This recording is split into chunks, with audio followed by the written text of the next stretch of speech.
présenté par Annika et Samuel.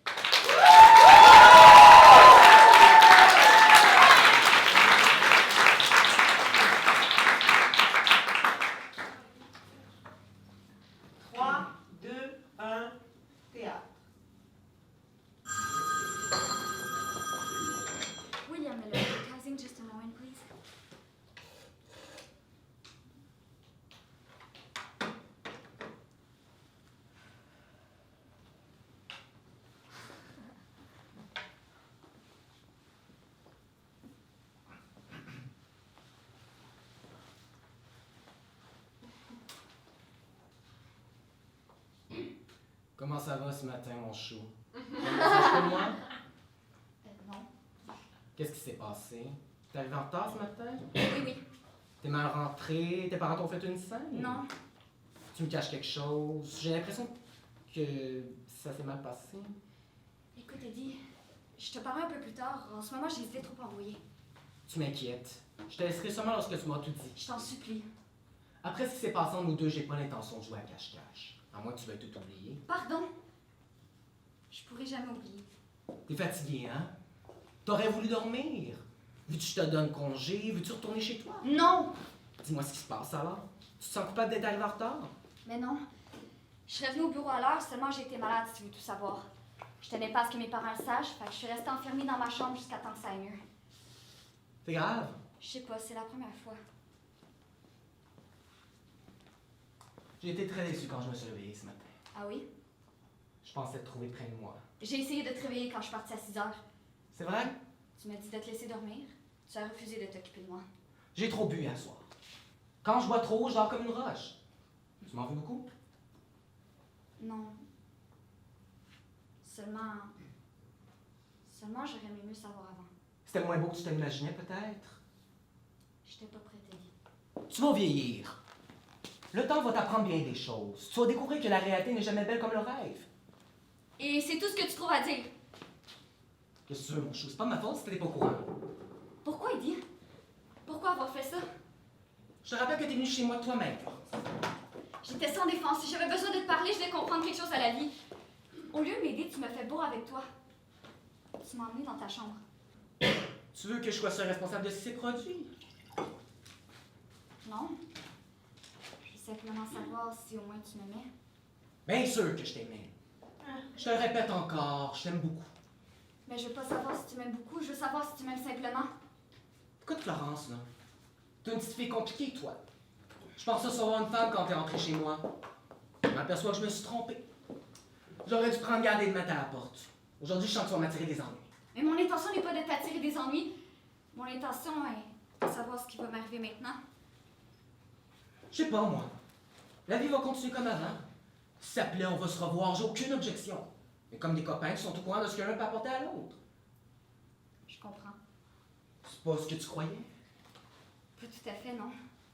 Je me suis donnée à toi, Eddie. Comme une petite fille qui réfléchit pas.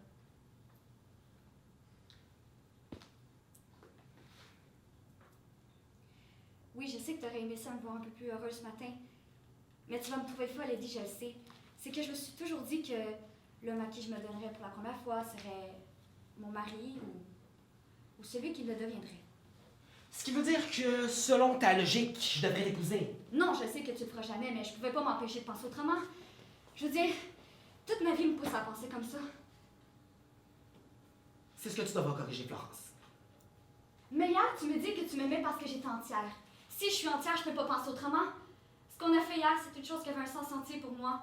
Et aujourd'hui encore, ça garde son sens entier, tu comprends? Aujourd'hui est un autre jour qu'hier. T'es une autre femme qu'hier. Des gens en nuit, tes yeux ont changé. Ils ont des reflets qu'il n'y avait pas hier. Je voudrais me voir morte, Eddie. Parce que le cœur me fait si mal que j'ai peur qu'il se brise. Tu garderas pas un très beau souvenir de ta première nuit d'amour. Toi, tu voyais ça comme une nuit de noces. Pour moi, c'était autre chose. Je voudrais savoir ce que je vais devenir maintenant. Une chose est sûre, je t'épouserai pas. Le mariage n'est pas fait pour un type comme moi. Si pour toi, c'est la seule solution, pour moi, il en reste une autre à envisager. Qu'est-ce que c'est, Eddie? Tu serais prête à laisser tes parents? Oui. En fait, qu'il m'arrive n'importe quoi, maintenant je vais les laisser. Quand je suis rentrée ce matin, j'ai découvert que j'aimais mes parents, mais J'avais trop honte pour pouvoir les regarder en face. J'ai découvert trop tard que je les aimais. Leur as-tu dit que t'es venu chez moi? Non. T'as bien fait. Et si je te demandais de vivre avec moi, Florence? Accepterais-tu? Quoi? C'est ça l'autre solution? Oui. Et ça serait pour combien de temps? Pour le temps qu'on s'aimera. Et avec les autres femmes qui sont allées vivre chez toi avant, qu'est-ce que ça voulait dire? Tu déplaces ce problème. Oublie les autres femmes qui ont pu passer dans ma vie. Je peux pas les oublier si je dois rentrer dans leur rang et dans ton lit comme elles l'ont fait. D'ailleurs, comme elles l'ont fait qui passait, c'est que tu les as toujours rejetées. Tu refuses alors? Oui, Eddie. Parce que si je dois être malheureuse, ben je préfère être seule. Tu vois, la situation c'est pire ici. J'aime mieux ça. Parce qu'on a eu une petite aventure ensemble, tu voudrais que je t'épouse.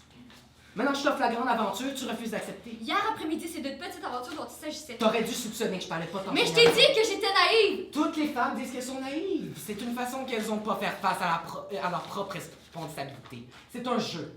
Mais moi, je ne jouais pas et tu le savais. C'est pour ça que maintenant tu dois te ressaisir et agir comme une grande fille, comme une femme. Si t'as des décisions à prendre, prends-les froidement et essaie pas de rejeter tous les armes sur les épaules. J'ai compris, je crois que j'ai très bien compris. Pense tout le mal que tu voudras de moi, n'oublie pas une chose. T'es venu chez moi hier soir de toi-même. Si tu m'avais pas demandé de rester au bureau après 5 heures, si tu m'avais pas embrassé, je serais peut-être pas allée. Tu tiens à ce que je sois le premier responsable de ce qui s'est produit. J'accepte le rôle. Tu es heureuse maintenant? Excuse-moi d'être aussi idiote. T'as raison, je suis responsable de mes actes. C'est lâche de ma part de t'accuser comme je fais. Mais c'est parce que je suis malheureuse. T'es malheureuse parce que t'es une toute petite fille. Une toute petite fille qui sait pas encore que la vie, c'est pas si sérieux que ça. Quand t'auras appris ça, quand tu l'auras accepté, tu trouveras plus de bonheur à vivre. Tu seras peut-être moins entière, mais ça te fera toujours moins mal. Maintenant, on a du temps à prendre, toi et moi. Puis hier, qu'on s'est permis des petites vacances pour prendre le temps perdu. Sans le téléphone, je suis pour personne. Je reçois que les gens qui ont rendez-vous. Oui, Abby.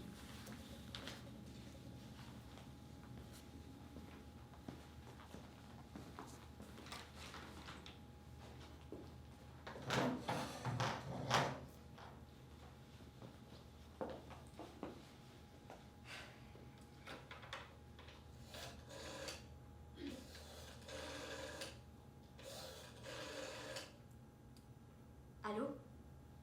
Oui, le bureau du personnel? Oui, j'aimerais parler à Monsieur Lacroix, s'il vous plaît. Merci. Monsieur? Oui, ici Florence Lemieux, secrétaire au département des ventes. Oui, je voulais me renseigner au sujet du poste de secrétaire au bureau de New York. C'est toujours libre? Oui.